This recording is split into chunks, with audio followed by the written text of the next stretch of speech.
నమస్కారం అండి. ఓం నమ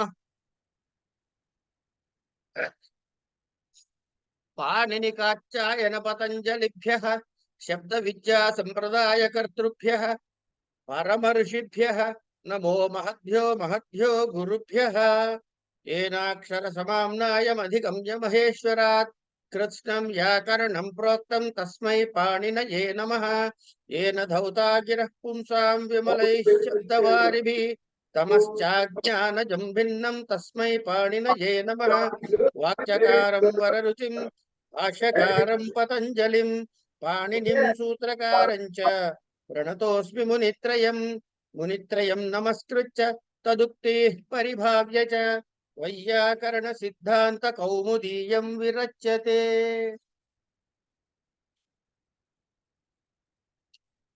మనము ద్వితీయ విభక్తిలో ఏ సూత్రం వరకు చెప్పుకున్నామండి నిన్న? మధ్యలో అయ్యామండి. గతిబుద్ధి ప్రత్యయాలు. గతిబుద్ధి ప్రత్యవసానార్థ శబ్ద కర్మకాణా అనికర్త సణౌ అంతవరకు చెప్పుకున్నాం. దానికి ఉదాహరణ కూడా చెప్పుకున్నాం. ఒక్కసారి అది చూసేసి ముందుకు వెళ్దాం.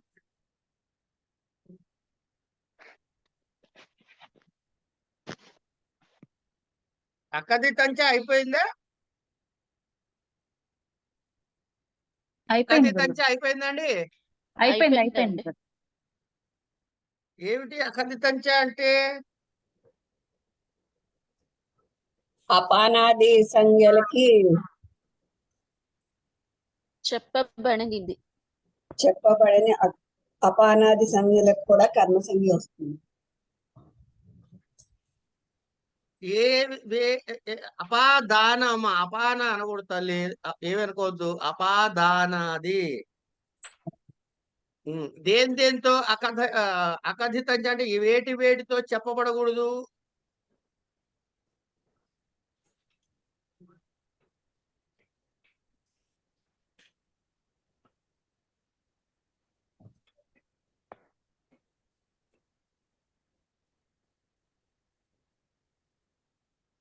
దేంతో?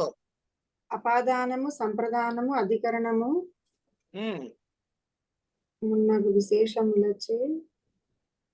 అది కాదు, దేనితో అది చెప్పబడి ఉండకూడదు.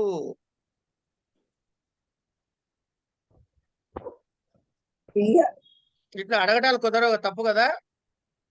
నాకు తెలియదండి. చెప్పండి. పర్లేదు, చెప్పండి అమ్మా. తెలిసిన వాళ్ళు చెబుతారు.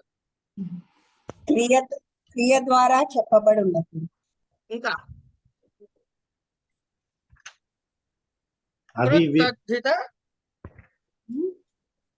కృతద్ధిత ప్రత్యయాలు, సమాసాలు. ఇంకొకటి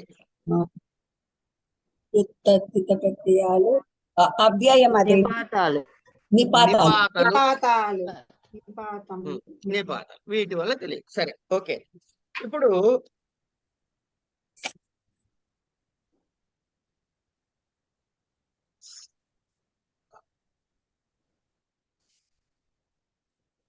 ఇది గచ్చతి అంటే గమ్ ధాతువు, దాన్ని నిత్యప్రత్యయం చేస్తే గమయతి అని వచ్చింది. పఠతి పాఠయతి అవుతుంది. శిశువు పాఠం పాఠయతి అంటే శిశువు పాఠశాలకి. సరే, శిశువు పాఠశాలకు వెళ్తున్నాడు రాసి, ఇక్కడ శిశువు పాఠయత రాశానండి. గచ్చతి రాయాలన్నా ముందు రాసుకుని తర్వాత మార్చావా? పాఠశాల గచ్చతి. ఓకే. మాత తల్లి శిశువుని పాఠశాలకి పంపిస్తున్నది అన్నప్పుడు మనమే గమనించాం ఇక్కడ. ఏది? శిశువు అని ప్రథమలో ఉన్నటువంటిది రెండోదల తల్లి పంపిస్తున్నది అని చెప్పేటప్పటికీ శిశువును అని చెప్పి ద్వితీయ విభక్తి వచ్చింది. మనం తెలుగులో కూడా అదే మాట్లాడుతున్నాం. సంస్కృతంలో దాని సూత్ర రూపంలో చెప్పారు. అంతకుమించి కంగారు పడాల్సింది ఏం లేదు. దేవదత్త గ్రామం గచ్చతి. దేవదత్తుడు గ్రామానికి వెళ్తున్నాడు. బానే ఉంది. ఎందుకు వెళ్తున్నాడు రానంటే యజ్ఞతుడు చెప్పాడు కాబట్టి వెళ్తున్నాడు. అంటే ఎవరండి? హాఫ్ కేజీ వేసి పద్మావతి గారు మ్యూట్ చేసుకోండి అమ్మా. సారీ సార్ చూసుకోలేదు. పర్వాలే. ఈ దేవదత్త గ్రామం గచ్చతి. దేవదత్తుడు గ్రామానికి వెళ్తున్నాడు. ఎందుకు వెళ్తున్నాడయ్యా అంటే ఇగో ఈ యజ్ఞదత్తుడు ప్రేరేపిస్తే వెళ్తున్నాడు. అందుకని ఏమన్నారు? యజ్ఞదత్త దేవదత్తం గ్రామం గమయతి, పంపిస్తున్నాడు, వెళ్ళేలా చేస్తున్నాడు. గచ్చతి అన్న దాని యొక్క నిత్య ప్రత్యయం చేస్తే వచ్చిందేంటి? గమయతి. నిత్య ప్రత్యయము చేరిస్తే అనే దానికి తెలుగు సంస్కృతం ఏమంటారు? నిజంతము అంటారు. నిచ్ అంతముగా కలిగినది, నిజంతము. గచ్చతి ఏమిటవుతుంది? నిజంతం అవుతుందా గచ్చతి? జయలక్ష్మి గారు అవ్వదు. అవ్వదు. కనుక అదేమిటి అవ్వదు అనడానికి ఏమనాలి? కాదు కదా, నిజంతము కాదు. సంస్కృతంలో చాలా తేలిక చెప్పచ్చు ఈ మాటని. నిజంతము కాదు అనడానికి ఏమనాలి? అనిజంతము. కనుక గచ్చతి అన్నది అనిత్య ప్రయోగము, గమయతి అన్నది నిత్య ప్రయోగం, నిజంత ప్రయోగం. అంతే కదా? ఎప్పుడైతే అనిజంత ప్రయోగము నిజంతముగా ప్రయోగించబడినప్పుడు అనిజంతములో ఉన్నటువంటి కర్త అంటే ఇక్కడ దేవదత్తుడు నిజంత ప్రయోగములో కర్మగా వాడతాడు అన్నాడు. అంతే, ఏమీ తేడా లేదు. శిశువు పాఠశాలకి వెళ్ళటము, శిశువును పాఠశాలకి పంపటములాగా అన్నమాట.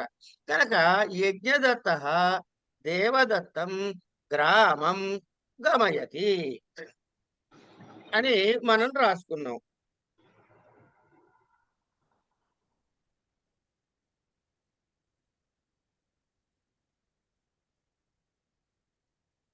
ఏమండి? అదే సరే. అయితే ఇప్పుడు ఈయన ఎవరు పంపించాడు? విష్ణుదత్తుడు చెప్పాడు. అంటే ఇంకొక ఆయన వచ్చాడు. అప్పుడు విష్ణుదత్త యజ్ఞదత్తేన దేవదత్తం గ్రామం గమయతి అని వస్తుంది అన్నారు. ఎందుకు వస్తుందయ్యా అట్లా అంటే సూత్రంలో అనిజంతమైన కర్త నిజంతమైనప్పుడు అన్నారు. యజ్ఞదత్త దేవదత్తం గ్రామం గమయతి అనే దగ్గర అది నిజంత ప్రయోగం. గమయతి అనేది అనిజంత ప్రయోగం కాదు. కనుక అనిజంతము కాదు కాబట్టి గమయతి నిజంతం నిజంతమే కాబట్టి ఈ కర్తలలో ఏ మార్పు ఉండదు. కనుక విష్ణుదత్త యజ్ఞదత్తేన దేవదత్తం గ్రామం గమయతి అని వచ్చింది, అయిపోయింది. వీళ్ళని ఏమంటారని చెప్పుకున్నాము? శత్రవ స్వర్గం అగచ్చన్. అంతేనా? అగచ్చమేనా? శత్రువుగా అగచ్చన్, శత్రూన్ అగమయత్ స్వర్గం. శత్రవ స్వర్గం అగచ్చన్, వాళ్ళు వెళ్ళారు.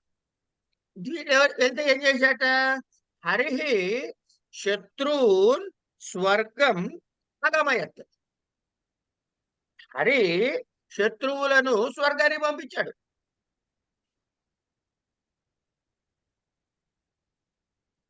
అంటే ఇక్కడ ఏమైంది? శత్రవ అన్న ప్రథమలో ఉన్నటువంటిది నిజంత రూపం దాల్చి అగచ్చన్ కాస్త అగమయత్ అయినప్పుడు ఇక్కడ బహువచనంలో ఉంది, ఇక్కడ ఏకవచనంలో ఉంది. ఎందుకంటే ఇక్కడ కర్త హరి ఒక్కడే కాబట్టి. ఇక్కడ శత్రవ బహువచనంలో ఉంది కాబట్టి దానికి సరిపోయేలాగా అగచ్చనుడు బహువచనంలో చెప్పారు. సరే, శత్రవ కాస్త శత్రువునైంది.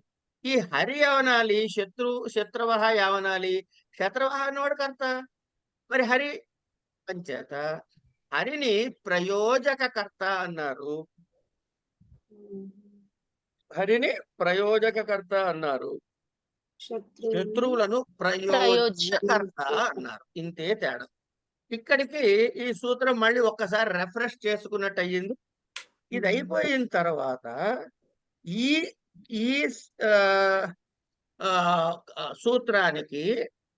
ఈ సూత్రానికి ఇగో ఇవన్నీ కూడా ఇన్ని వార్తికాలు ఉన్నాయి. ఈ వార్తికాలని ఇప్పుడు చూద్దాం. ఇంకొక మాట నేను చెప్పుకుంది గుర్తుందో లేదో, ఈ గతి బుద్ధి ప్రత్యవసానార్థ శబ్దకరణ నివన్నకి ఇందులో ఇచ్చిన వాటన్నిటికీ ఉదాహరణలు ఇచ్చారు. ఏమిటది? శత్రునగమయత్ స్వర్గం శ్లోక రూపంలో రాశారు. శత్రునగమయత్ స్వర్గం దేనికిది? గతికి. బుద్ధికి వేదార్థం స్వాన వేదయత్ బుద్ధి. ప్రత్యవసానం అంటే భక్షణ గురించి. ఆశయాచ్చామృతం దేవాన్. తర్వాత శబ్దకర్మ వేదమధ్యాపయద్విధిం. తర్వాత అకర్మకాండం ఆసస్య ఆసయత్సలిలే పృథివీ. ఇవి అయిపోయినాయి, వీడి ఉదాహరణలు అయిపోయినాయి. ఇవన్నీ చేసిన వాడు ఎవడరా అంటే మన ఎగ్జాంపుల్లో హీరో ఎవరంటే హరి ఒక్కడే.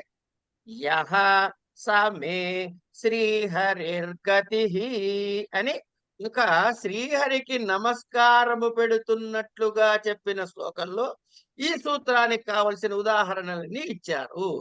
మహానుభావులు మన మీద ఎంత ప్రేమో గమనించండి. వాళ్ళు ఇలాంటివన్నీ తయారు చేసి ఇచ్చారు కాబట్టి మనం ఏదో పెద్ద తెలిసిన వాళ్ళలో పోజు కొట్టుకుంటూ చెప్పేసుకుంటున్నాం. సరే, ఇక తర్వాత వార్తికాలు చూద్దాం. నీవహోర్ణ గతి బుద్ధి ప్రత్యవసానార్థ శబ్దకర్మ కర్మాణ మణికర్త సనోనః అనే సూత్రంలో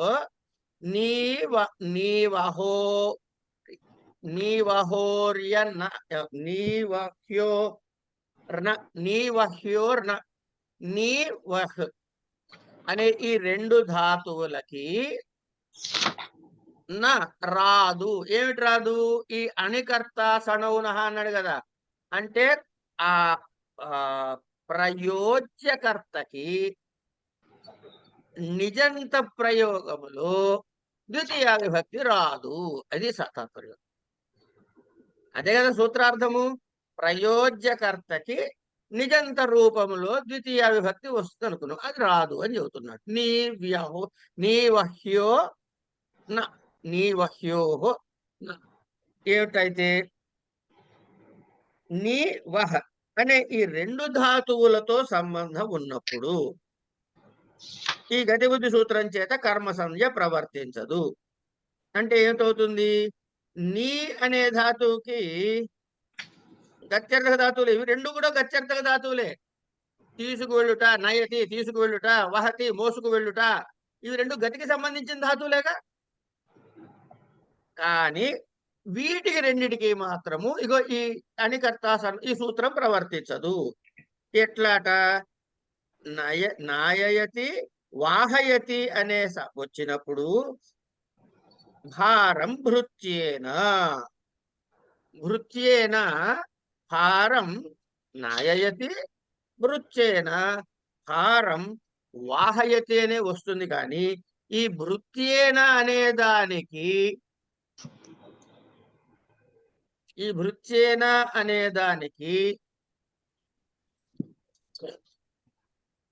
ద్వితీయ విభక్తి రాదు.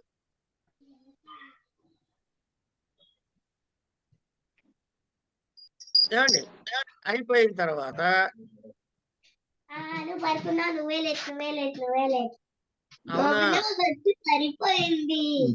అవునా మూర్తి గారు, వాళ్ళు ఎవరో నిద్ర లేచారు చూడండి సార్.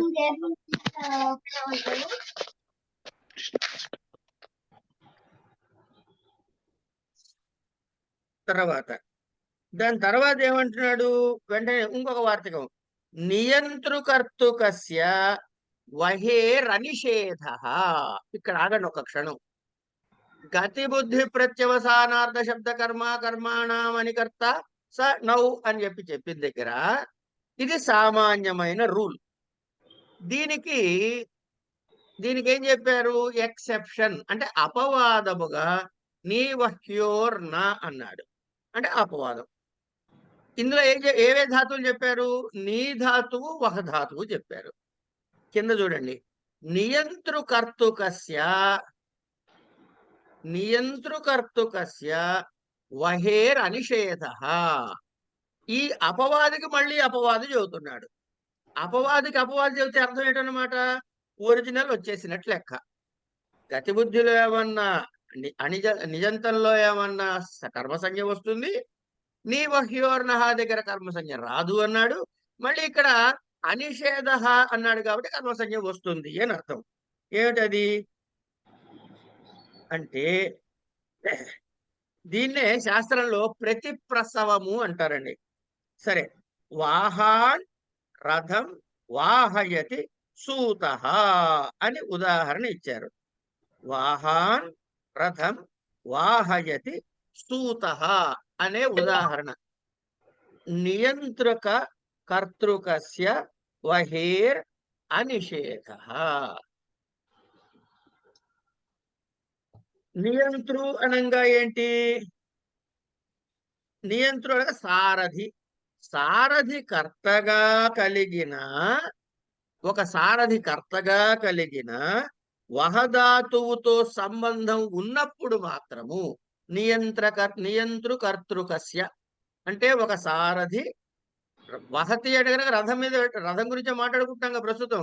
ఈ రథము మీద వెళ్తున్న వాడికి ఆ రథకి సారథి ఉన్నట్లయితే అప్పుడు సారథితో కర్తగా సంబంధం కలిగి ఉన్నప్పుడు మాత్రము కర్మసంజ్ఞ నిషేధము ప్రవర్తించదు. అంటే కర్మసంజ్ఞ వస్తుంది అని అర్థం. అందుకనే వాహాన్ రథం వాహయతి సూత అన్నాడు. వాహాన్ రథం వాహయతి సూత అంటే వాహములకు నీవహ్యోర్న అనే నిషేధము ప్రవర్తించక. వాహం అంటే గుర్రాలండి. వాహం అంటే గుర్రాలు. వాహాన్ రథం వాహయతి సూత అని అక్కడికి చెప్పాడు. తర్వాత ఆది ఖాద్యోర్న ఆది ఖాద్యోర్న సూత్రం ఒకసారి ఎవరైనా అంటారమ్మా? ఒక్క పదం, మొదటి పదం అనండి ఎవరైనా. ఆది ఖాద్యోర్న.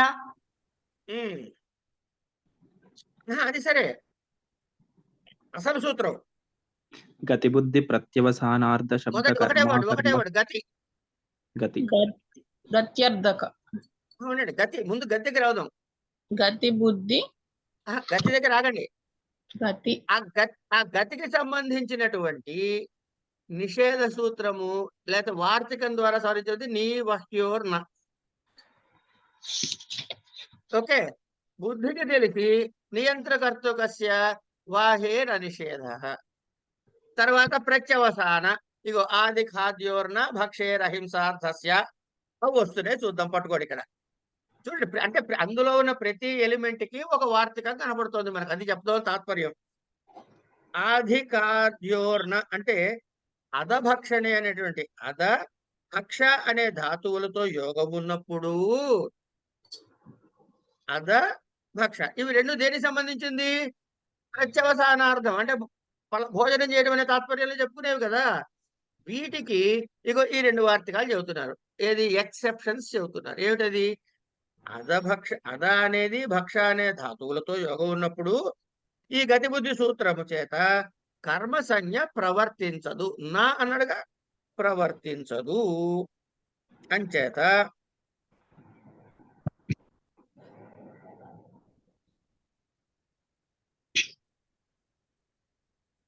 అదైన తర్వాత ప్రత్యవసానము అంటే ఏంటండి? భోజనం, పలహారం, భోజనం సంగతి. ఓకే, ఎవరు అడిగారు ఈ ప్రశ్న? జయలక్ష్మి అండి. జయలక్ష్మి. ఓసారి సూత్రం దగ్గరకు వచ్చాయమ్మా. గతి బుద్ధి ప్రత్యవసానార్థ శబ్ద కర్మ కర్మణ మణికర్త స నౌన్.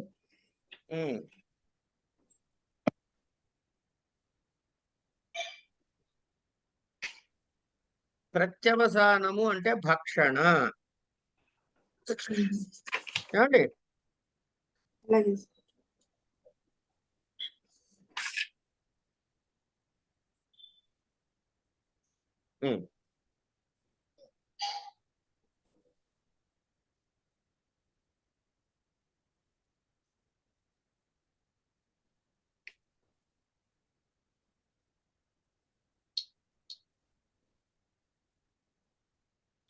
అధభక్ష ధాతువులతో యోగం ఉన్నప్పుడు ఈ సూత్రము ప్రవర్తించదు. కనుక అదయతి ఖాదయతి అనేటటువంటి రూపాల్లో అదయతి అన్నం వటున, వటువు చేత అన్నము తినిపించబడుతున్నాడు.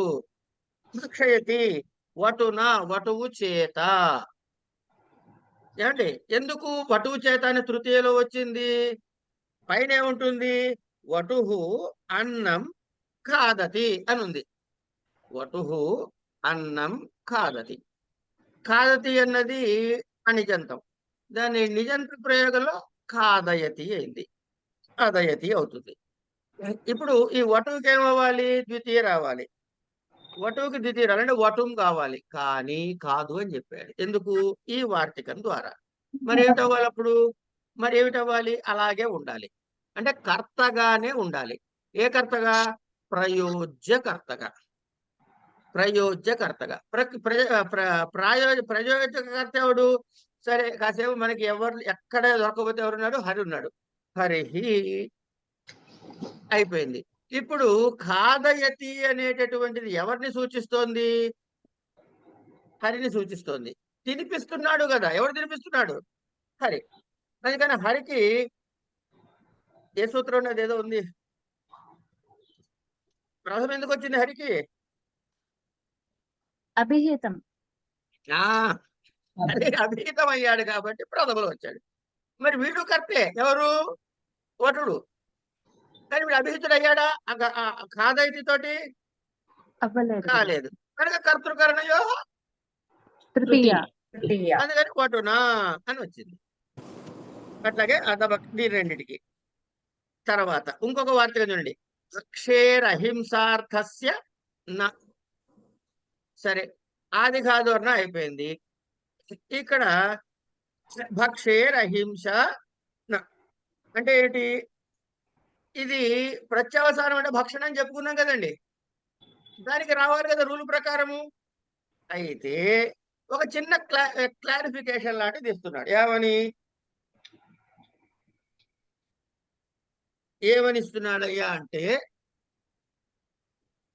అహింసార్థక ధాతు భక్షధాతువుతో సంబంధం ఉన్నప్పుడు కర్మసంజ్ఞ ప్రవర్తించదు.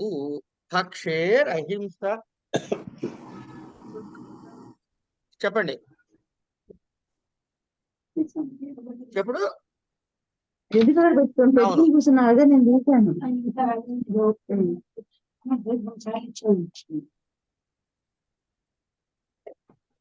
భక్షేర్ అహింసార్థస్య న అంటే ఏంటనమాట? భక్షధాతువు అది ఎలా ఉండొచ్చు? భక్షణ అనేది హింసార్థకంగా ఉండొచ్చు, అహింసార్థకంగా కూడా ఉండొచ్చు. కనుక అహింసార్థకముగా ఉన్నట్లయితే ఈ సూత్రము ప్రవర్తించదు. అంటే ఎట్లా అంటే భక్షయతి అన్నం వటునా అన్నాడు.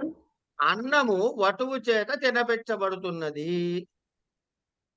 ఇక్కడ వీడు తింటున్నాడే కానీ వీడికి ఇందులో హింస ఏం లేదుగా. హింసాత్మకమైన శబ్దం సూచించబడేది ఏమి ఈ ఉదాహరణలో లేదుగా. కనుక హింసార్థక భక్షధాతువుతో సంబంధం ఉన్నప్పుడు మాత్రము ప్రవర్తిస్తుంది. బలీవర్ధాన్ సస్యం భక్షయతి అనే దానికి ఉదాహరణ ఇస్తున్నాడు. అంటే హింసలో ఉన్నప్పుడు అనే దానికి ఉదాహరణ ఇస్తున్నాడు. ఇప్పుడు ఒక సస్యము అంటే ఒక పొలం ఉందమ్మా. ఆ పొలంలో చక్కగా ఒక పొలం ఉంది. పొలంలో ఏం చేస్తున్నాడు ఆయన? ఎద్దులను వదిలిపెట్టాడు. బలీవర్ధన్ అంటే ఎద్దులు అనుకుంటా అర్థం నాకు తెలిసి. ఏమండి అప్పుడు ఏం చేశాడు అంటే భక్షయతి అనేది ఏం చేస్తుంది? సస్యాన్ని తినేస్తోంది. ఎందుకు అంటే పెరిగి పెద్దవైనటువంటి ఆ సస్యములు మిగతా వాటికి ఉపయోగపడాల్సింది. కనుక ఆ సస్య భక్షణం చేత హింసగా పరిగణించబడుతుంది. ఒకళ్ళకి ఉపయోగపడాల్సింది పడకుండా పోతుందిగా. అందుకని వీటిని హింసగా పరిగణించటం వలన ప్రయోజ్యకర్తలైన వర్ణీవర్ధములకు ఈ ప్రయోజకర్తలైన బలివర్ధాలకి ఏమిటవుతుంది? వస్తుంది. ఎందుకు? అహింస అయితే మాత్రమే రాదన్నాడు కాబట్టి, ఇక్కడ హింస సూచించబడింది కాబట్టి గతి బుద్ధి అనేటటువంటి సూత్రము ప్రవర్తిస్తుంది అని బలివర్ధాన్ ఎవరు? ఆ గోపాలక, ఆ తీసుకెళ్ళినటువంటి గోపాలకుడు. దాని తర్వాత తినవు కదా, ఎవడో కూడా గోపాలకుడు తీసుకెళ్ళి ఈ గడ్డిని తిను అని చెప్పి చేనులో వదిలేస్తే ఆ పక్కన గడ్డి తినకుండా చేను తినేస్తుంది అనుకోండి కాసేపు. గోపాలక బలివర్ధాన్ సస్యం భక్షయతి అనే ఉదాహరణలో హింసకైతే ఎలా వస్తుంది, అహింస అయితే ఎలా రాదు అనే ఉద్దేశం రెండు చెప్పారు. ఏమని? భక్షయతి అన్నం పటున, ఇది గోపాలకో హరియో ఎవరో ఒకళ్ళు. తర్వాత ఇక్కడికి ఏమైందండి? ప్రత్యవసానానికి తాలూకు వార్తకం అయిపోయింది. తర్వాత ఏమిటి? ప్రత్యవసానం తర్వాత శబ్దకర్మ, సూత్రంలో శబ్దకర్మ తర్వాత జల్పతి ప్రభృతీనాముపసంఖ్యానం. ఉపసంఖ్యానం అంటే ఇది గాని అది గాని వస్తుంది.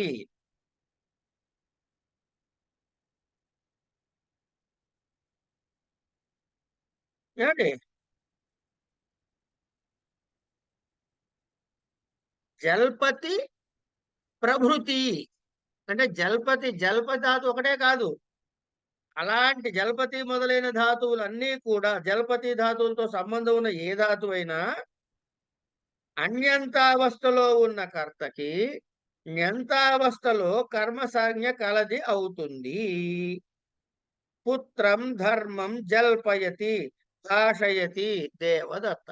దేవదత్త పుత్రం ధర్మం జల్పయతి లేదా భాషయతి ఇత్యాది. అంటే పుత్ర శబ్దానికి ఏమైంది? కర్మసంజ్ఞ ప్రవర్తించి ద్వితీయ విభక్తి వచ్చింది అని చెప్పుకుంటున్నాం ఇక్కడ. అంటే జల్పయతి భాషయతి వా ధర్మం పుత్రం దేవదత్త అనే ఉదాహరణలో పుత్రుడు ప్రయోజకర్త, తండ్రి ఎవరవుతారు? దేవదత్తుడు తండ్రి కదా, వాడు ప్రయోజకర్త. అంచేత జల్పవక్తాయాం వాచి భాషయక్తాయాం వాచి అనే ధాతువుల విషయంలో కర్మ సంజ్ఞ ప్రవర్తిస్తుంది అని అన్నాడు.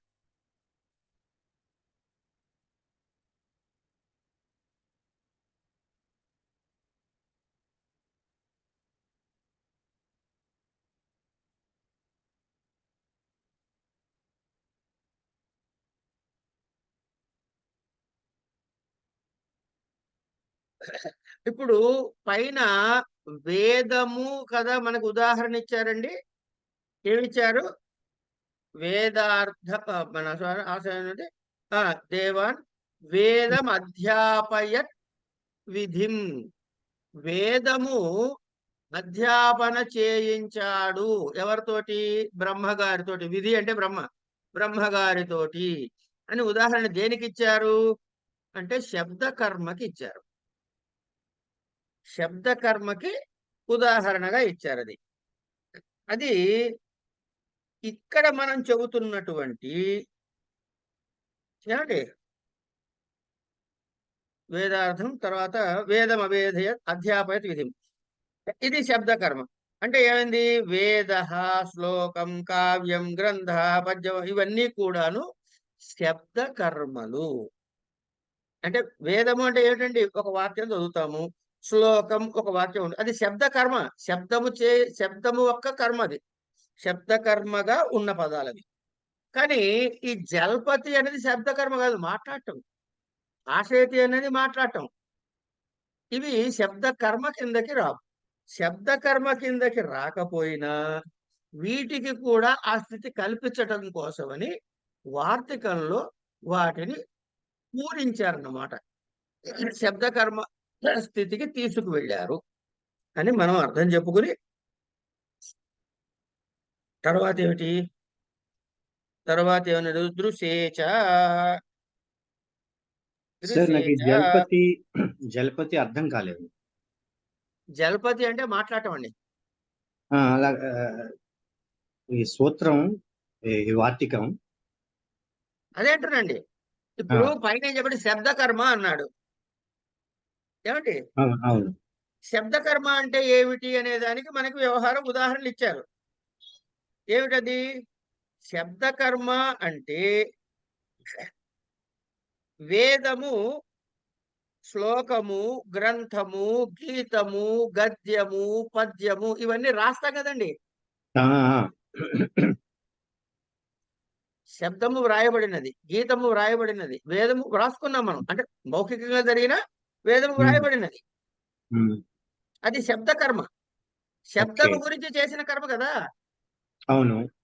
జలపతి అంటే నేను మాట్లాడుతున్నా, ఇది ఏం రాశాను? నేను మీతో మాట్లాడటం అనేది మాట్లాడటము అన్నది కర్మ కింద రాదు, శబ్ద కర్మ కింద రాదు. రాదు. కనుక దాన్ని తీసుకొచ్చి దీన్ని కర్మ కింద ఆ స్టేటస్ ఇవ్వడం కోసం వార్తికలో చెప్పాడు. సో మానవక ధర్మం జల్పతి. చెప్పండి తర్వాత. మానవక ధర్మం భాషతే అంటే ఇది ఏ రకంగా మారుతుందో నాకు అర్థం కాలేదు. చెప్పండి మీరే.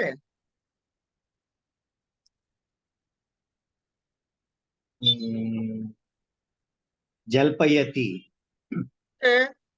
భాషయతి. ఎవరు? ఎవరు? దేవదత్త. అంతే, దేవదత్త. అంటే మనం కర్మని పెట్టడం ద్వారా ఈ ఫామ్ మారుతోంది. అంతే. ఓకే, సారీ, కర్తను పెట్టడం ద్వారా. పుత్రం దేవదత్త పుత్రం ధర్మం జల్పయతి, దేవదత్త పుత్ర ధర్మం భాషయతి.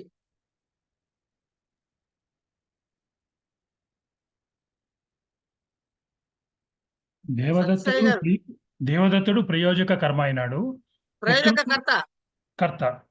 పుత్రుడు ప్రయోజ్యకర్త అయినాడు. అంతే. ప్రయోజ్యకర్తకి ద్వితీయ వచ్చింది, కర్మసంజ్ఞ వచ్చింది. అంతే, పర్ఫెక్ట్.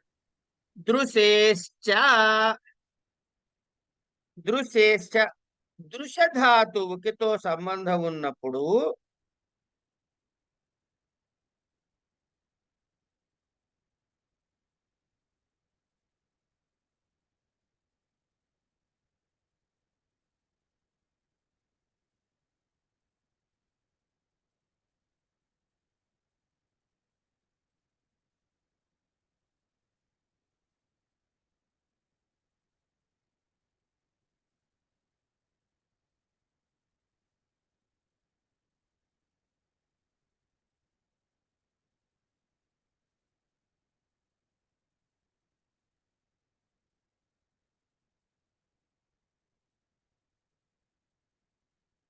దృశ్యేశ్చ అనే దగ్గరకు వచ్చేటప్పటికి దర్శయతి ఏం చెప్పాడు ఉదాహరణ? దృశ్యేశ్చ చూడండి పైన, దృశ్యేశ్చ వార్తికం. దర్శయతి హరిం భక్తాన్. సూత్రే దాని తర్వాత ఎక్స్ప్రెషన్ చూడండి ఒకసారి. సూత్రే జ్ఞాన సామానార్థానామేవ గ్రహణం నతు తద్విశేషార్థానామిత్యనేన జ్ఞాప్యతే అని చెప్పారు ఇక్కడ. దేనికి? దృశ్యేశ్చ అనే దానికి. అంటే ఏమిట?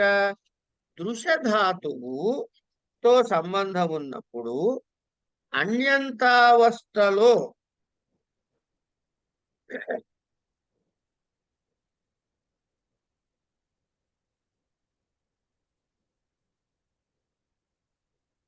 తేన స్మరతి జిఘ్రాతి ఇత్యాదీనాం న స్మారయతి ఘ్రాపయతి వా దేవదత్తేన. ఇక్కడి వరకు దీనికి ఈ వార్తికానికి సంబంధించినటువంటి వృత్తి. ఇక ఏమంటాడు ఇక్కడ?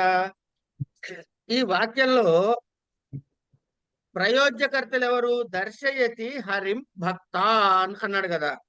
ఉదాహరణ, దర్శయతి హరిం భక్తాన్ అని మనకు ఉదాహరణ ఇచ్చాడు. భక్తాన్ అన్నది ద్వితీయలో ఉంది కనుక ప్రయోజ్యకర్త ఎవడు? భక్తులు. ఏమండి, ఈ దృశిర్ప్రేక్షణి అనే ధాతువుతో అన్యంతావస్థలోని కర్తకు, అన్యంతావస్థలో కర్తకు అంటే కనుక భక్తాః హరిం దర్శతి. ఏంటి పశ్యతి అని వస్తుందేమో మహోదయ. పశ్యతి ఆ, పశ్యతి అమ్మ పశ్యతి పశ్యతి కాస్త బహువచనం ఇది మన నిజంతంలో దర్శయతి అవుతుంది. ఆ, భక్తాః హరిం పశ్యంతి. భక్తాః కదా,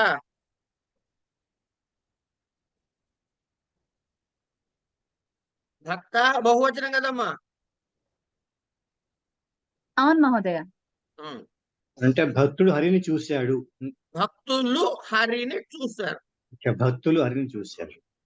అవునంటే భక్తులు. ఈ ప్రయోజ్యకర్త ఎంత అవసరం ఏమవుతోంది అంటే దర్శయతి హరిం భక్తాన్. ఎవరు? దేవదత్త. అంటే ఈ వార్తికం వల్ల ఈ భక్తులకి కర్మ సంజ్ఞ విధించారు. అయితే కర్మ అనభిహితమైనప్పుడే కర్మని ద్వితీయ అనే సూత్రం చేత ద్వితీయ భక్తి పొందుతుంది. ఇది ఒకటి. సరే, అది మనం ముందు చెప్పుకున్నదే. ఇక్కడ వాళ్ళు అనభిహితులు కాబట్టి భక్త అని వచ్చింది, సరిపోయింది. తర్వాత అసలు విశేషం ఏం చెబుతారంటే ఈ వార్తికం చెప్పడానికి గల కారణాన్ని చెబుతూ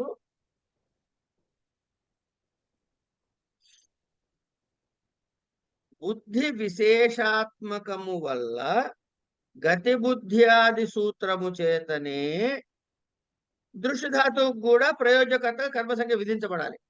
కానీ మళ్ళీ ఇది ఎందుకు చెప్పాడు అంటే గతి బుద్ధ్యాది సూత్రములో ఇక్కడ చూడండి, వార్తికంలో రాసింది దర్శయతే అని మొత్తం సూత్రే జ్ఞాన సామానార్థానామేవ గ్రహణం నతు తద్విశేషార్థానమిత్యనేవ అనేన జ్ఞాప్యతే తేన స్మరతి జిఘ్రతి ఇత్యాదీనాం న తేన స్మరతి జిఘ్రతి ఇత్యాదీనాం న స్మారయతి ఘ్రాపయతి వా దేవదత్తేన. అంటే మూలయతి గ్రాపయతి దేవదత్తేన. అంటే ఇక్కడ ఏం చెబుతున్నాడు? ఈ బుద్ధి విషయం గురించి చెబుతూ జ్ఞాన సామాన్యార్థకములైన విత్తు, జ్ఞాని, అవబోధనే ఇలాంటి ధాతువుల్నే గ్రహించాలి. కానీ జ్ఞాన విశేషార్థకములైనటువంటి దృశ్య ప్రేక్షణే, స్మృ అధ్యానే, ఘ్రా గంధోపాదనే, ఈ ఘ్రాణం అంటే వాసనతో చూసి అక్కడ బుద్ధి తెలుస్తుందిగా వాసన, ఇట్లాంటి విశేష ధాతువుల్ని తీసుకోకూడదు అని జ్ఞాపకం చేయటం కోసం మాత్రమే ఈ వార్తికము చెప్పబడినది అని చెప్పి తర్వాత చివరిదైనటువంటిది ఏమిటి? శబ్దాయతేర్న శబ్దాయయతి దేవదత్తేన ధాత్వర్థ సంగ్రహీకృత కర్మత్వేన కర్మత్వాత్ ప్రాప్తి ఏషాం దేశకాలాది భిన్నం కర్మ న సంభవతే తత్ర కర్మకాః న త్వవివక్షిత కర్మాణోపి తేన మాసమాసయతి దేవదత్తమిత్యాదౌ కర్మత్వం భవత్యేవ దేవదత్తేన పాచయతి ఇత్యాదౌ తు న.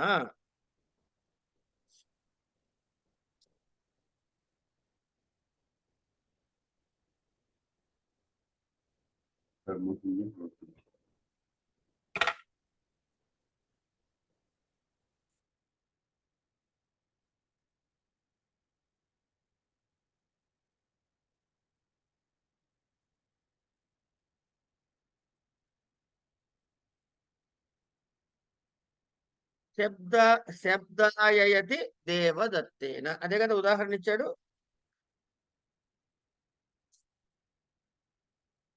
శబ్దాయయతి దేవదత్తేన ధాత్వర్థ సంగృహీతు కర్మత్వేన కర్మకత్వాత్ ప్రాప్తి.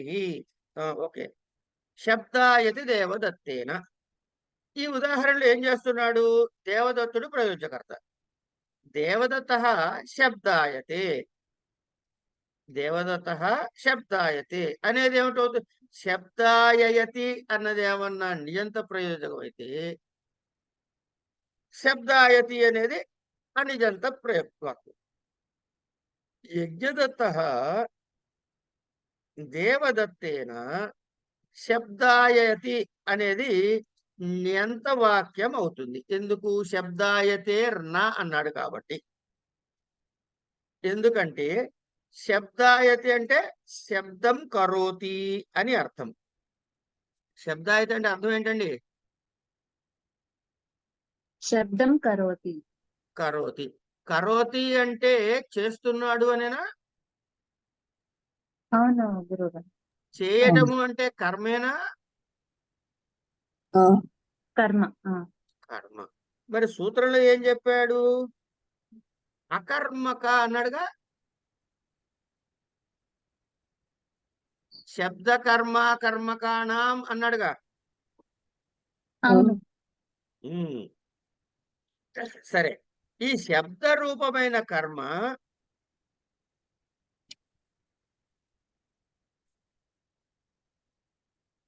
ఏమవుతోంది?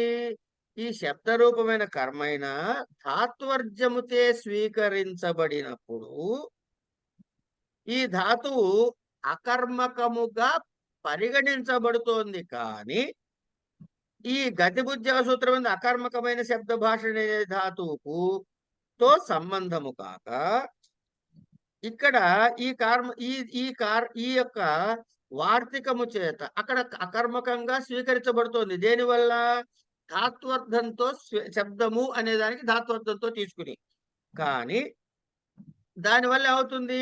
వచ్చేయాల్సిన అవకాశం ఉంది. ఎందుకంటే అది అకర్మక ధాతువు కాబట్టి శబ్దం. కానీ దాన్ని ఆపాలి అంటే ఇక ఈ వార్తికం అవసరం వచ్చింది. అందుకని శబ్దాయతీర్ణ అనే వార్తికం చేత కర్మసంజ్ఞని నిషేధిస్తున్నారు. ప్రయోజ్యకర్తకి కర్మసంజ్ఞ విధించబడకుండా కర్తృకర్ణయోస్ తృతీయ అనే సూత్రం చేత తృతీయ విభక్తిని పొందుతుంది అని ఇక్కడ చెప్పారు. చెప్పి ఇంకా ఏం చెప్పారు?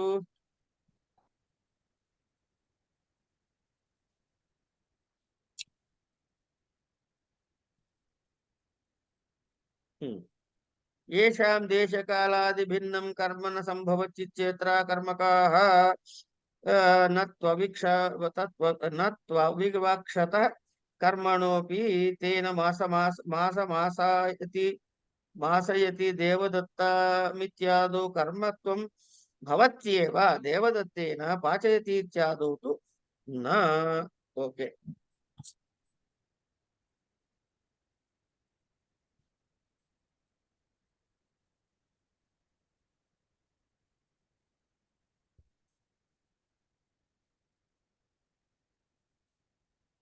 ఇక్కడ ఏం చెబుతున్నాడంటే గతి బుద్ధి ఇత్యాది సూత్రంలో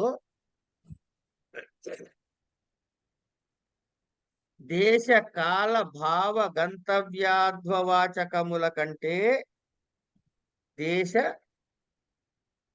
కాల భావ గంతవ్యాది గంచద్వాధ్వవాచకముల కంటే భిన్నమైన కర్మ ఏ ధాతువులకు సంభవించదు ఆ ధాతువుల్ని కర్మకములుగా పరిగణిస్తాను అని చెప్తున్నాడు ఇక్కడ. అంతేకాక కర్మ వివక్ష చేయబడని ధాతువులు కూడా అకర్మక ధాతువులు అని అర్థం చెప్పుకోకూడదు. ఎందుకు? మాసయతి దేవదత్తం అనే ఉదాహరణలో మాస అంటే మాస రూపమైన కాలము కర్మ కలిగిన అసధాతువుతో యోగం ఉన్నప్పుడు దేవదత్త పదార్థమునకు కర్మ సంజ్ఞ ప్రవర్తించినది. ఎందుకంటే అసధాతువు మనము వర్ణించిన రీతిగా అకర్మక ధాతు అయినది. కానీ ఓదనాది కర్మ వివక్ష చేయబడకపోయినను పచధాతువునకు అకర్మక ధాతువుగా గ్రహించకపోవుటచే దేవదత్తేన పాచయతి అని స్థలముల యందు కర్మ సంజ్ఞ ప్రవర్తించలేదు అని ఒక ఎగ్జాంపుల్ ఇస్తున్నాడు. ఏమిటి ఇక్కడ చెప్పింది? ఏమిటయ్యా ఇంతకీ అంటే గతి బుద్ధ్యాది అనే ఈ సూత్రంలో గతి బుద్ధ్యాది అని ఇచ్చారు చెప్పిన ఈ సూత్రములో 4 భాగాలు చెప్పుకుంటున్నాం. ఏమిటది? దేశ కాల భావ గంతవ్యాధ్వ. ఇది మనకు ఆల్రెడీ వచ్చేసింది. వాచకముల కంటే భిన్నమైనటువంటి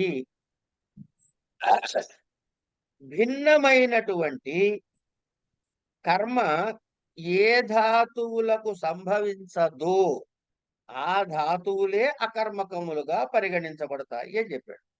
ఏ ధాతువులు యందు కర్మని వివక్షితము కాదో ఆ ధాతువు అంటే దేని యందు వివక్షితము కాదో ఆ ధాతువులు కూడా అకర్మకములుగా పరిగణించబడతాయి. అప్పుడు ఏం కావాలి? ఈ గతిబుద్ధ్యాది సూత్రం ద్వారా ఆ ధాతువు యొక్క ప్రయోజకర్త ఎవరైనా ఉంటే దానికి కర్మ సంజ్ఞ విధించబడి తీరాలి అని మనం గుర్తుపెట్టుకోవాలి. అయితే అసధాతువు ఏదైతే ఉందో అది సకర్మకమైన ధాతు అయినప్పటికీ కూడా, అసధాతువు సకర్మకమైనప్పటికీ కూడా దేశ కాల భావ గంతవ్యాధ్వ వెళ్ళవలసిన బాట వాచకముల కంటే భిన్నమైన కర్మ లేనప్పుడు అకర్మకముగానే పరిగణించబడుతుంది. అంటే అకర్మక ధాతువుగా పరిగణించబడినప్పుడు అకర్మక ధాతువుగా ఎప్పుడైతే పరిగణించారో అప్పుడు గతిబుద్ధి అనేటువంటి సూత్రం ప్రవర్తించి అన్యంతావస్థలో ఉన్నటువంటి కర్తకి న్యంతావస్థలో కర్మ సంజ్ఞ విధించబడుతుంది అనేది క్లియర్ కదా. మనకి ఏం సంశయం ఏం లేదు దానిలో. అక్కడ అన్యంతావస్థలో ఉన్నటువంటి కర్తకి ఎప్పుడైతే అది అకర్మక ధాతువుగా నిర్ణయించబడిందో పరిగణించబడిందో న్యంతావస్థలో కర్మ సంజ్ఞ ప్రవర్తించి తీరుతుంది.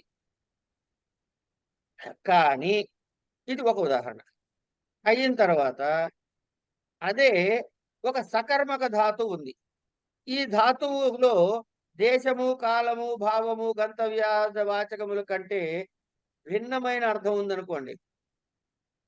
ఇప్పుడు ఏమవుతుంది? అది అకర్మకము చేత గ్రహించబడదు అని 2 ఉదాహరణలు ఇస్తున్నాడు. మాసం ఆశయతి దేవదత్తం, మాసం ఆశయతి దేవదత్తం. ఈ ఉదాహరణ చూసినట్లయితే మాసం ఆశయతి దేవదత్తం. ఎవరు? దేవదత్తుడు ప్రయోజకర్త. ఇందులో దేవదత్తం అని కనబడుతోందిగా. ఈయన ఏం చేశాట? దేవదత్త మాసం ఆస్తే ఉన్నాడు, ఒక నెల ఉన్నాడు. ఎక్కడైనా ఉన్నాడు, కాశీలో ఉన్నాడు అనుకుందాం కాసేపు. ఏమండి? మాసం ఆస్తే అనేది అన్వంత ప్రయోగం అవుతుంది. యజ్ఞదత్త, ఈ యజ్ఞదత్తుడు ప్రేరేపించాడు. మనోడు కాశీకి పోయి నెల రోజులు ఉన్నాడు. యజ్ఞదత్త దేవదత్తం మాసం ఆశయతి అంటే అప్పుడు ఏమైంది? ఇక్కడ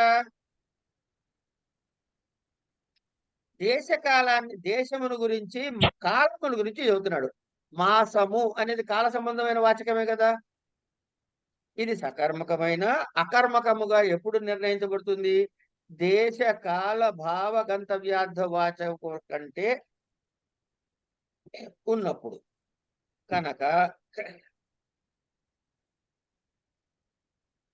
మాసము కాలవాచక కర్మ అయినప్పటికీ మాస శబ్దం ఏమైంది? దేశకాల భావ గంతవ్యార్థ వాచకుల కంటే భిన్నమైంది కాదు కదా. అందుకని ఈ ఆశ అనే ధాతువు అకర్మకముగానే పరిగణించబడి ఈ గతిబుద్ధి ప్రత్యవసానార్థ శబ్దకర్మ అనే సూత్రము చేత ప్రయోజ్యకర్తగా స్వీకరించి కర్మ సంజ్ఞని విధించబడింది. అదే దేవదత్తేన పాచయతి అనే ఉదాహరణ ఉందనుకోండి. దేవదత్తేన పాచయతి అనే దానిలో దేవదత్త పచతి అనుకోండి కాసేపు. దేవదత్త పచతి, దానికి యజ్ఞదత్త దేవదత్తేన పాచయతి అనేది నిజంత ప్రయోగం. అప్పుడు ఏమైంది? దేవదత్తుడు ప్రయోజకర్తే, దేవదత్త పచతి అనేది అనిజంత వాక్య నిర్మాణంలో. యజ్ఞదత్త దేవదత్తేన పాచయతి అని ఎప్పుడైతే అన్నారో ఇక్కడ ఏమిటవుతుంది?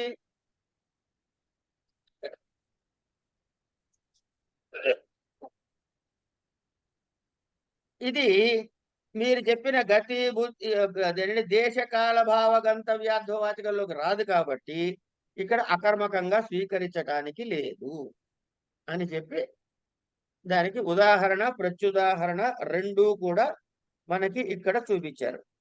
చూపించిన తర్వాత హృక్రోరణ్యతరస్యాం దాని తర్వాత సూత్రం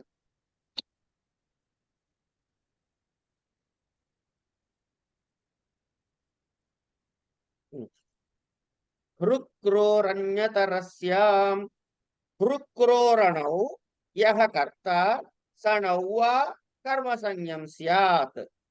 హృక్రోరణ్యతరస్యాం హృక్రోరణౌ యః కర్త స నౌ వా కర్మసంజ్ఞం స్యాత్. వా కర్మసంజ్ఞం స్యాత్ అంటే ఇప్పుడు మనకి ఏం చెప్పిందండి గతిబుద్ధి సూత్రంలో? కర్మసంజ్ఞ ప్రవర్తిస్తుంది అని చెప్పాడు. కొన్ని వార్తికాలు ఏం చెప్పాడండి? గతిబుద్ధి దానివల్ల కర్మసంజ్ఞ ప్రవర్తించదు అని చెప్పాడు. ఇక్కడేం చెబుతున్నాడు? కొత్త విషయం ఏం చెప్పట్లే, అదే సూత్రాన్ని కంటిన్యూస్ లో చెబుతూ హృక్రోర్ అన్యతరస్యాం అన్నాడు. అంటే వా అంటే నువ్వు కర్మగా అన్నా వివక్ష చేయొచ్చు, లేదంటే కర్మగా వివక్ష చేయక దాన్ని ఏమంటారు? కర్మసంజ్ఞ ప్రవర్తించకుండా కూడా ప్రయోగించవచ్చు.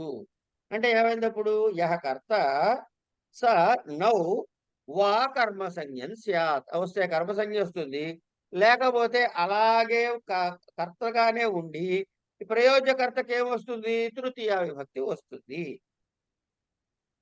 అని ఉదాహరణ ఏం చెప్తున్నాడు? హారయతి కారయతి వా భృత్యం భృత్యేన వా కటం అన్నాడు. తర్వాత దీనికి ఈ ఈ హృక్రో అన్యతరస్యాంకి ఒక వార్తికం కూడా ఉంది. అభివాది దృశోరాత్మనేపదే వేతి నా వాచ్యం అభివాదయతే దర్శయతే దేవం భక్తం దత్తేన వా అని చెప్పారు. అంటే ఏమిటి? హృక్రోహ అన్యతరస్యాం అంటే వికల్పముగా వేటికి? హృ క్రో కృ హృ కృ అనే ఈ రెండు ధాతువులతో సంబంధము ఉన్నప్పుడు అన్యంతావస్థలో ఉన్న కర్తకి న్యంతావస్థలో వికల్పముగా కర్మసంజ్ఞ కలుగుతుంది. అంచేత ఏమన్నాడు? భృత్యం అంటే హారయతి భృత్యం కటం, హారయతి భృత్యేన కటం, లేదా కారయతి భృత్యం కటం కారయతి భృత్యేన కటం అని భృత్య పదమునకు వికల్పముగా కర్మసంజ్ఞ ప్రవర్తించి వస్తే భృత్యమని రావచ్చు, లేదా భృత్యేన అని రావచ్చు. ఏ ఏ ధాతువులకి? హృక్రో అన్నారు కాబట్టి హారయతి హరతి హారయతి, కరోతి కారయతి. కనుక భృత్య కటం కరోతి, భృత్య కటం హారతి. దీని బదులు న్యంతావస్థలో భృత్యమని గాని భృత్యేన అని గాని ప్రయోజ్యకర్త అయిన భృత్యుడికి కర్మసంజ్ఞ ప్రవర్తిస్తే భృత్యం వస్తుంది, వికల్పముగా ప్రవర్తించకపోతే భృత్యేన అని మాత్రమే ఉంటుంది. ఈ అభివాది దృశోరాత్మనేపదే చేతి వాక్యం దగ్గరకు వస్తే ఆత్మనేపదులకు అభిపూర్వక వదధాతువు అభివాది దృశోరాత్మనేపదే వేతి వా ఇతి అన్నట్టు. వే అంటే వా ఇతి వాచ్యం, వా ఇతి అంటే వికల్పముగా వస్తుంది. ఏమిట? వేటికి? ఆత్మనేపదులకు అభిపూర్వకముగా ఉన్నటువంటి వద దృశ అనే సంబంధం ఉన్నప్పుడు. అంటే ఏంటండి? వద అభివాదతే వదివాదయతే దర్శ దృశ అన్నారు కదా, దర్శయతే దేవదత్త అభివాదయతే దేవం భక్తం, లేదా దేవదత్తేనా మళ్ళీ దేవదత్త అభివాదయతే దేవం భక్తం అభివాదయతే దేవం భక్తేన లేదా దృశ్యతో చెప్తే దర్శయతే దేవం భక్తం దేవదత్త, దర్శయతే భక్తేన దేవదత్త, దేవం దర్శయతే అని ఇలా అభితో కూడినటువంటి వదధాతువుకి దృశ్యధాతువులకి వికల్పముగా వస్తుంది అని చెప్తున్నాడు. అంతే. అధిశీంస్తాసాం కర్మ. ఈ సూత్రాన్ని గుర్తుపెట్టుకున్నారా ఎవరైనా? వాడు ఎవరితో రాయించాను ఈ సూత్రం నెంబరు. ఎవరితో రాయించానప్పుడు 1446 అండి. 1446 అని ఆ ప్రథమ విభక్తి చెప్పినప్పుడు రాయించారు. కాదు, కాదండి, కర్తృరీప్సితమం కర్మ చెప్పేటప్పుడు కర్తృరీప్సితమం కర్మ అన్నప్పుడు కర్మ అనేది మళ్ళీ ఎందుకు ఉండాలయ్యా అని అన్నప్పుడు ఇగో ఇక్కడ వస్తున్నాను చూడండి. ఈ అధిశీంస్తాసాం కర్మ అన్నది 1:4:46, కర్తృరీప్సితం కర్మ అన్నది 1:4:49 కాబట్టి కర్మ సంజ్ఞని అనువృత్తిగా ఇందులోకి తెచ్చుకోవచ్చు కదా. కర్తృరీప్సితమం కర్మలోకి మళ్ళీ కర్మని ప్రత్యేకంగా ఎందుకు చెప్పడం అయ్యా అంటే, కర్మ సంజ్ఞని ఏమని డిఫైన్ చేశారు అంటే, కర్తృరీప్సితమం అని ఊరుకున్నట్లయితే, కర్తృరీప్సితం కర్మ అని ఈ అధిశీంగ్ నుంచి తెచ్చుకున్నట్లయితే, అధిశీంస్తాసాం ఈ 3 ధాతువులతో వచ్చేటటువంటి దానికే సందర్భాలకే కర్మ సంజ్ఞ ఉంటుంది. అలాంటి కర్మ సంజ్ఞ ఈప్సితమైనప్పుడు మాత్రమే అక్కడ ద్వితీయ విభక్తి వస్తుంది అనే అర్థం వస్తుంది. కాబట్టి ఈ వచ్చినటువంటి ఈ అధిశీంస్తాసాం కర్మ నుంచి 1:4:46 నుంచి వచ్చే కర్మ అనేటటువంటి దాన్ని నివృత్తి అర్థం వదిలించుకుని ఏ కర్మకైనా పనికొచ్చేందుకోసమని కర్మ అనేది సూత్రంలో పెట్టుకోవాల్సి వచ్చింది అని అక్కడ మనం దళ సార్థక్యంలో చెప్పుకున్నాం. అంతేనా, ఇంకేమైనా చెప్పుకున్నావా? అంతే అండి.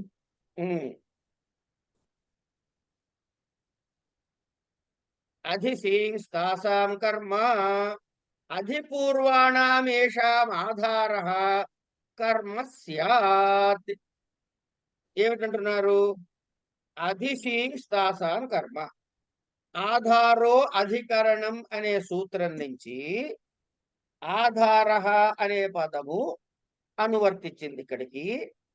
దీని నుంచి ఏమిటంటున్నాడంటే, అధి అనే ఉపసర్గ పూర్వకమైన షీంగ్ ధాతువు, స్థా ధాతువు, అసధాతువు, ఈ ధాతువులకు ఆధారమునకు కర్మ సంజ్ఞ ప్రవర్తిస్తుంది.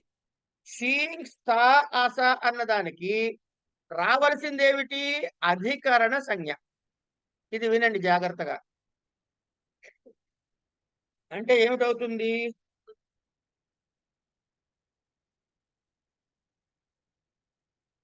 స్థా ఉంది కదండి, స్థా అనే ధాతు ఉంది.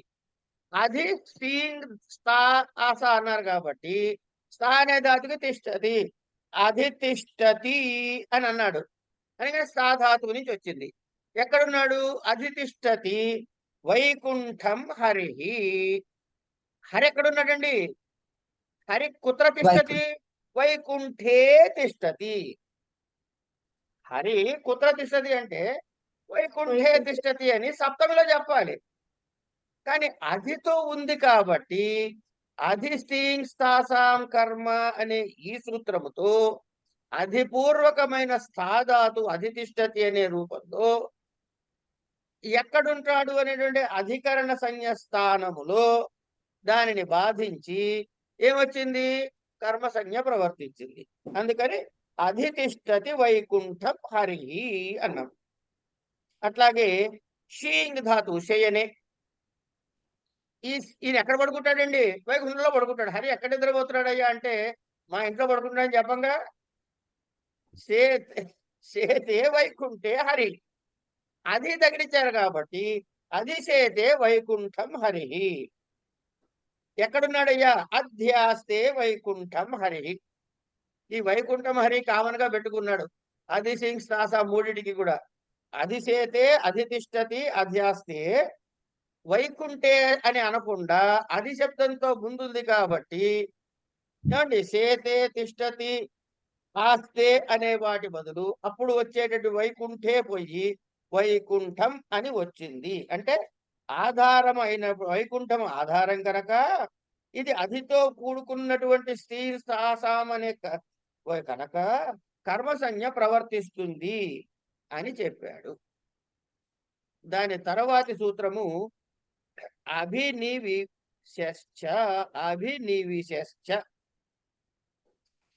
అభినీత్యేతత్సంఘాత పూర్వస్య విశతే ఆధారః కర్మ స్యాత్ అభినివిశేతే సన్మార్గం పరిక్రయణే సంప్రదానమితి సూత్రాది ఇహ మండూకప్లుత్యా అన్యతరస్యాం గ్రహణం అనువర్త్య వ్యవస్థిత విభాషాశ్రయణాత్వ చిన్న పాపే అభినివేశః. ఇది వృత్తి. దీని తాత్పర్యం మనం ఇప్పుడు చెప్పుకుందాం. ఇక్కడ కొత్త పదం మీకు వినపడి ఉండాలి. ఏమిటది? మండూకప్లుత్యా అన్నాడు. అనువృత్తి అంటే ఏం చెప్పుకున్నాం మనం? ముందు సూత్రం నుంచి ఈ సూత్రంలోకి వచ్చేది అనే కదా చెప్పుకున్నాం.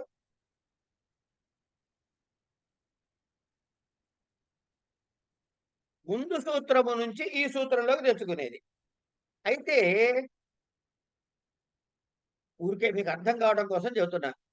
సూత్రం నెంబర్ 1లో ఒక పదం ఉంది. ఏం పదం? ఏం పదం పెట్టుకుందాం మనము అంటే అన్యతరస్యామని పెట్టుకుందాం కాసేపు. ఏమండి? సూత్రం నెంబర్ 2లోకి రాలేదు అన్యతరస్యాం. సూత్రం నెంబర్ 3లోకి రాలేదు. సూత్రం నెంబర్ 5లోకి తీసుకున్నాం మళ్ళీ అన్యతరస్యాన్ని అనుకోండి కాసేపు. అంటే వరుసగా రావాలిగా. అనువృత్తి అంటే అన్నిట్లోకి రావాలిగా. దాని తర్వాత వాటికి 1లో ఉంది కానీ 2, 3లో లేదు, 4లోకి వచ్చింది. అంటే అక్కడి నుంచి ఇక్కడికి ఏం చేసింది? దూకింది. ఎలా దూకింది? కప్పలాగా దూకింది. ఇక్కడున్న కప్ప ఎక్కువ ఎగిరి అవతల పడ్డట్టు మండూకప్లుతి కప్పలాగా ఎగిరి 4వ సూత్రంలో పడింది అన్యతరస్యామన్నది. ఏమండి? అభినివిశ్చ అంటే అభి ని అనేటటువంటి ఉపసర్గలు పూర్వమునందు ఉన్నట్లయితే ఏ ధాతువుకి? విష అనే ధాతువుకి. అభిని ఈ రెండు కూడా కలిపే రావాలండి, విడివిడిగా కాదు. అభి వేరుగా నీ వేరుగా కాదు. అభి నీ అనేటటువంటి ఉపసర్గలు రెండూ కలిసి విషధాతువుకి వచ్చినప్పుడు అంటే ఇందులో ఒకటే పదం వస్తుంది. అభినివేశము అన్న ఒక పదమే వస్తుంది. అభిని విష శబ్దం. ఇంకేమొస్తుంది మీకు? అభినివేశ అని వస్తుంది. కనుక దీనికి ఏమిటవుతుంది అంటే ఆ ఆధారము అనేటటువంటి అర్థం బదులు కర్మసంజ్ఞ ప్రవర్తిస్తుంది. అభినివిశతే సన్మార్గం. సన్మార్గమునకు ఆధార రావాలి. సన్మార్గే అనాలి. కానీ ఈ సూత్రము ద్వారా కర్మసంజ్ఞ ప్రవర్తించి ఆధారం బదులు సన్మార్గం అనేటటువంటి ద్వితీయ రూపం వచ్చింది. అట్లాగే ఎక్కడి నుంచి వచ్చిందయ్యా అన్యతరస్యాం అన్నది అంటే పరిక్రయణే సంప్రదానం అన్యతరస్యాం అనే పై సూత్రం నుంచి అది మండూకప్లుతితో అన్యతరస్యాం అనే పదం అనువర్తించింది. అంటే కొన్ని సూత్రాలని వదిలేసి వచ్చేది. ఇప్పుడు ఈ అన్యతరస్యాం రావటం వలన ఏమిటవుతుంది అంటే ఈ వికల్పము కూడా వ్యవస్థిత విభాషగా ఆశ్రయించబడి, ఈ వ్యవస్థిత విభాష, అవ్యవస్థిత విభాష, ఇట్లా విభాష 3 రకాలుగా ఉందండి. అది సందర్భం వచ్చినప్పుడు విభాష వివరాలు మళ్ళీ చెప్పుకుందాం. కనుక అభినివిశ్చ అనే ఈ సూత్రము కొన్ని చోట్ల ప్రవర్తించకుండా కూడా ఉండే అవకాశం ఉంది. విభాష అంటే ఏంటి?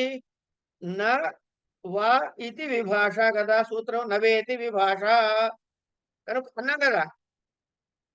నవేతి విభాష చదువుకున్నాం లేదా సంజ్ఞా సూత్రాల్లో?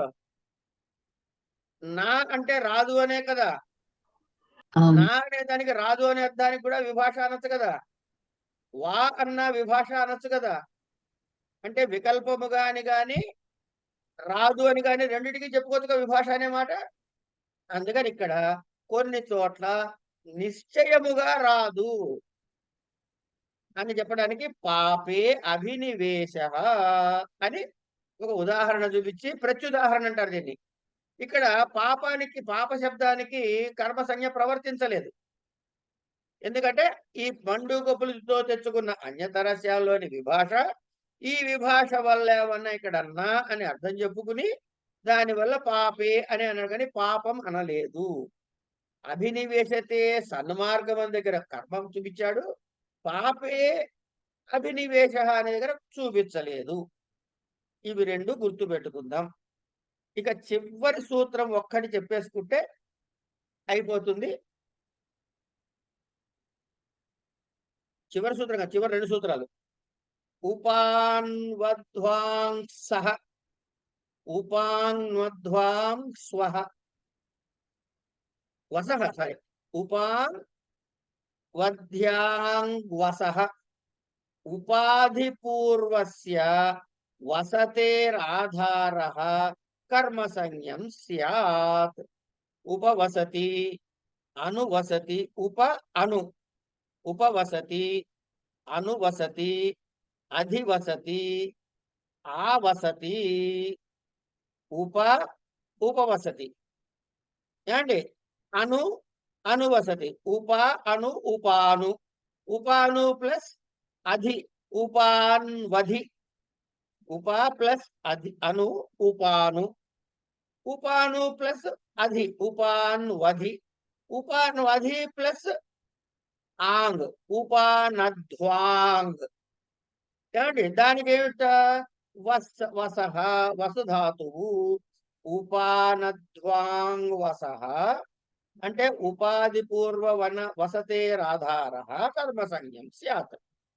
ఉపవసతి, అనువసతి, అధివసతి, ఆవసతి అని వైకుంఠే వైకుంఠం హరి అంటే ఉపవసతి వైకుంఠం హరి, అనువసతి వైకుంఠం హరి, అధివసతి వైకుంఠం హరి, ఆవసతి వైకుంఠం హరి. దీనికి ఇదేం చెప్పాడు? మూడు ఉన్నాయి. మూడు ఏమిటి? వార్తికాలు. అభ్యుక్తర్థస్య న, అభ్యుక్తర్థస్య న, ఇక్కడ నా రాయలేదా?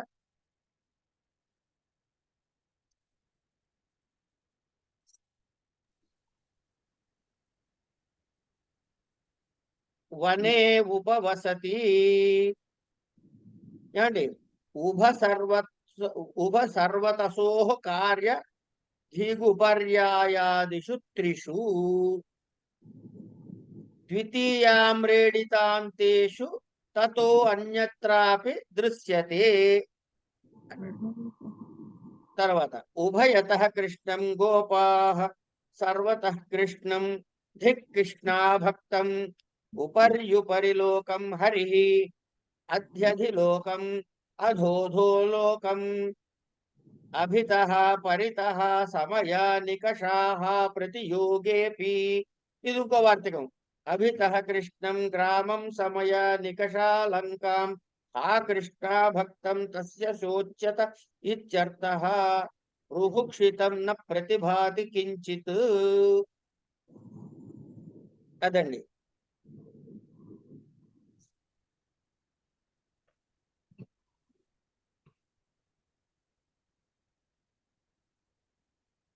ఉప, అను, అధి, ఆంగ్ అనే ఉపసర్గలతో పూర్వముగా ఉన్నటువంటి వసధాతు గురించి చెప్పుకున్నాము. అభ్యుక్త్యర్థస్య న అన్నాడు. అంటే భోజన నివృత్తివాచక, భోజన నివృత్తివాచక వసధాతువు యొక్క ఆధారమునకు కర్మసంజ్ఞ ప్రవర్తించదు. ఇది ఒక వార్తికం. ఏది అభ్యుక్త్యర్థస్య న అంటే ఏం చేశాడు వనే ఉపవసతి అంటే వనమునందు ఉపవాసము చేస్తున్నాడు అని అర్థం. అంటే ఏంటన్నమాట ఉపవాసం వనంలో చేస్తున్నట్టు అర్థం ఏంటి భోజనం చేయట్లేదు అని అర్థం.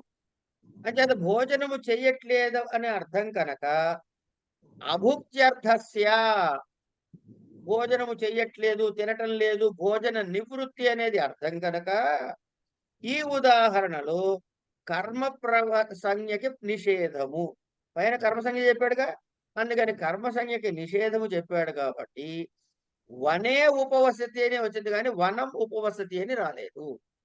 ఎందుకు ఆయన అక్కడ ఉపవాసం వనంలో చేస్తున్నాడు కాబట్టి ఆ వనమునందు చేస్తున్నాడనే ఉంది కానీ కర్మ సంజ్ఞ ప్రవర్తించలేదు.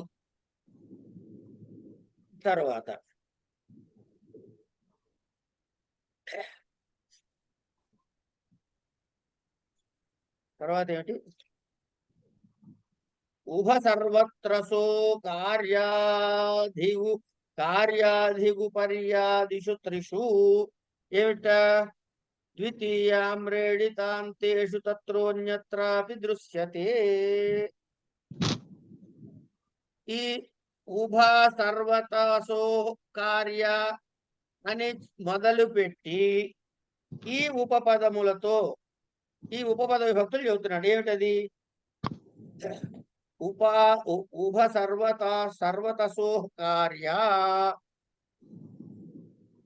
అంటే తస్ అనేటటువంటి తస్ అనే ప్రత్యయాంతములైన ఇది తసిల్ ప్రత్యయం అంటారండి.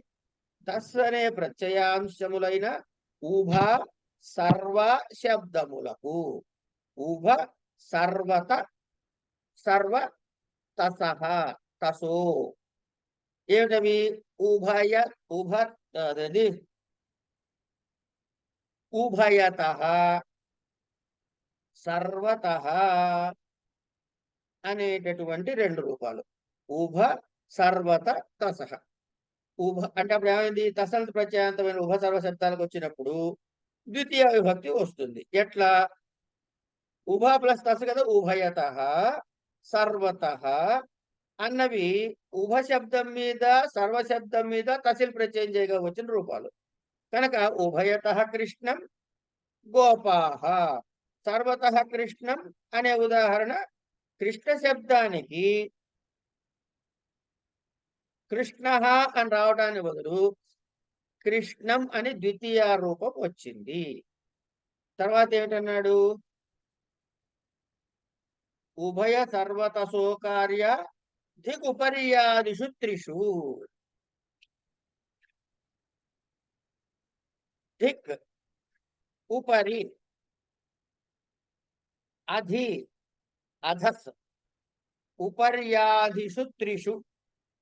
దిక్ అంటే కనుక ఈ దిక్ అనే శబ్దం ప్రయోగించినప్పుడు ద్వితీయ విభక్తి వస్తుంది. దిక్ కృష్ణ భక్తం కృష్ణుడికి భక్తులు కాని వాళ్ళకి దిక్ అవతలవు అన్నట్టు అనమాట. అంటే కృష్ణ భక్త అనే శబ్దము కంటే ఇప్పుడు దిక్ సరే నువ్వు అవతల పోరా అంటాం నువ్వు అన్నది ప్రథమ విభక్తిలో ఉంటుంది దిక్ కృష్ణ భక్త అనాలి కానీ దిక్ కృష్ణ భక్తం అని కర్మ సంజ్ఞ ద్వితీయ విభక్తి వస్తుంది. ఇది కర్మ సంజ్ఞ కాదండి ఇవన్నీ ఉపపదాలు. దిక్ అని కూడంగానే ఇక్కడ విభక్తి ద్వితీయ విభక్తే వస్తుంది. అయిన తర్వాత అంటే ఈ దిక్ అనేది నిందావాక్యం. ఉపర్యాదిషు త్రిషు ద్వితీయామ్రేడితాంతేషు ఉపరి అధి అథస్ అనే ఈ మూడు ఆమ్రేడితములు అంతముగా కలిగినప్పుడు ఆమ్రేడితం అంటే రెండోసారి రావటం 2 సార్లు అనటము అనమాట.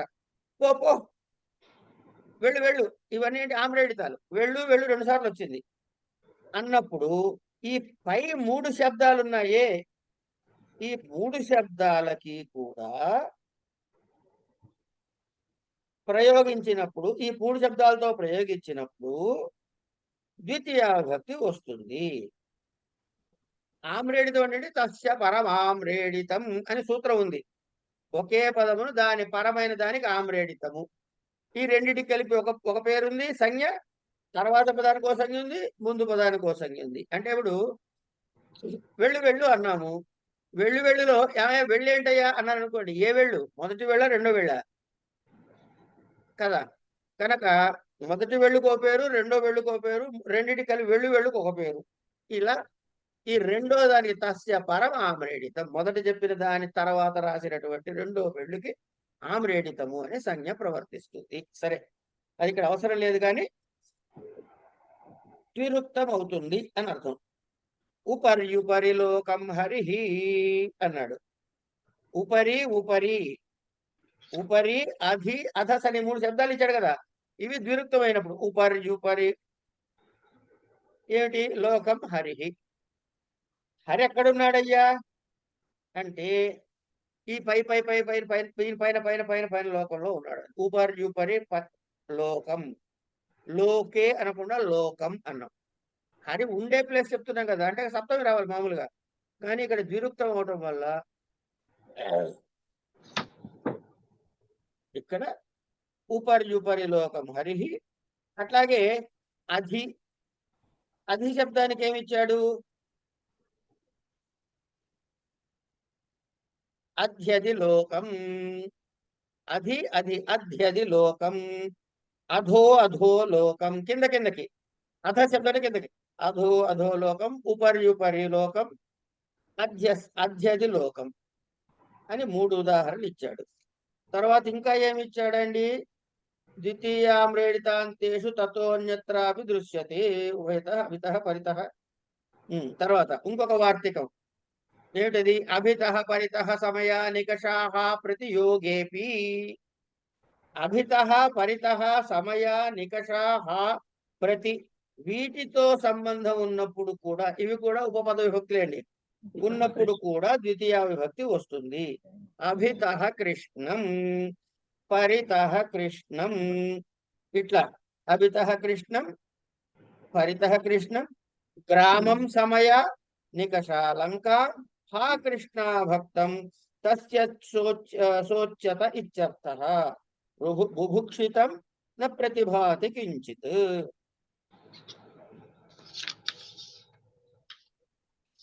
ఇట్లా ఈ కృష్ణాది శబ్దాలన్నిటికీ కూడా ద్వితీయ విభక్తి వస్తుంది అని చెప్పాడు. చెప్పి చివరిది ఏం చెప్పాడు? చివరిది ఏం చెప్పాడంటే అంతరాంతరేణ యుక్తే ఆభ్యాం యోగే ద్వితీయ స్యాత్. అంతరాంతరేణ యుక్తే, ఆభ్యాం ఈ రెండిటికి, యోగే కలిసి ఉన్నప్పుడు ద్వితీయ స్యాత్, ద్వితీయ వస్తుంది. అంతరా త్వాం మాం హరిహి అంతరేణ హరిం న సుఖం. అంతరం అంటే ఏంటంటే మీకు నాకు మధ్యలో అని అర్థం. ఏమండి? అంతర అంతరేణ, ఈ 2 అవ్యయాలు ఉన్నాయి, 2 అవ్యయాలు అంతర అంతరేణ అని. వీటితో యోగం ఉన్నప్పుడు ద్వితీయ వస్తుంది. అంతరా త్వాం మాం హరిహి, అంతరా త్వాం మాం హరిహి, నీకు నాకు మధ్యలో హరి ఉన్నాడు అనే ఉదాహరణలో అంతరాయోగం చేతేంది? నీకు నాకు అంటే యుష్మత్ అస్మత్ శబ్దాల కంటే ద్వితీయ విభక్తి వచ్చి అని. అట్లాగే అంతరేణ హరిం న సుఖం అని, అంటే అంతరేణ యోగం చేత హరి కంటే ద్వితీయ విభక్తి వచ్చింది, హరిం అని వచ్చింది అని చేత ఏం ఉదాహరణ చెప్పాడు ఇక్కడ? అంతరాంతరా త్వాం మాం, నీకు నాకు మధ్యలో. ఎవరికి మధ్య? ఈ అంతరా శబ్దం దేనితో అన్వయిస్తుంది? హరితో కాదు, నీకు నాకు. త్వాం మాం, త్వాం మాం అంతరా హరిహి, మన ఇద్దరి మధ్యలో హరి ఉన్నాడు. అంతరేణ హరిం న సుఖం అని రెండోది. అంతరేణ అను ఉదాహరణలో అంతరేణ యోగం చేత ఎవరికి అంతరేణ? హరికి. హరి ఉన్నాడు కాబట్టి అంతరేణ హరిం న సుఖం అని ఉదాహరణ ఇచ్చాడు. ఇక్కడితో ద్వితీయ విభక్తి పూర్తి అయినట్లు. ఇందులో ఇంకొక ఎలిమెంట్ ఉండిపోయింది ద్వితీయ విభక్తిలో, అదేంటంటే కర్మ ప్రవచనీయం. ఈ కర్మ ప్రవచనం అంటే ఏం లేదండి, కొన్ని ఉపసర్గాలతో మాట్లాడుకోవాలి. ఈ అనుర్లక్షణి ఇవన్నీ వస్తాయి. ఆ ఉపసర్గలతో వచ్చిన వాటి వివరాలు ఏమిటో అది రేపు చూసేసుకుందాం.